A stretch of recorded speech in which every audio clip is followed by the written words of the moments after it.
अस्सलाम वालेकुम, good morning दोस्तों। आज दिन है बुध का, तारीख़ है 27 मई 2020। आज ओमान में एक और शख्स की वफ़ात हुई है कोरोना की वजह से, जिनकी उम्र थी 67 साल, 67 ईयर ओल्ड। वो उनका तल्लक किसी दूसरी कंट्री से था, खारजी शख्स था, एक्सपैट।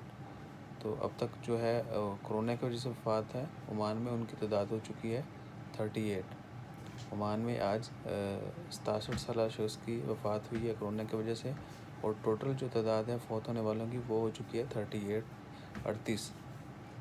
38 लोग जो है ओमान में अब तक कोरोना की वजह से वफ़ात पा चुके हैं। इन्ना लिल्लाहि व इन्ना इलैहि राजिऊन। तो दोस्तों दुआ करें अल्लाह ताला उनकी मग़फ़िरत करे और जो बीमार हैं उनको जल्द सेहतयाब करे। अपना ख्याल रखिएगा, दुआओं में याद रखिएगा और ज़्यादा से दुआ करें कि अल्लाह ताला इस वबा को जल्दी ख़त्म करे। और साथ ही आज सुप्रीम कमेटी का इजलास है और उम्मीद करें, दुआ करें कि जो भी डिसीजन हो हमारे लिए अच्छे हों और अच्छे डिसीजन ही आएँ। तो दुआ में याद रखिएगा, चैनल को ज़रूर सब्सक्राइब कीजिएगा। अल्लाह हाफ़िज़।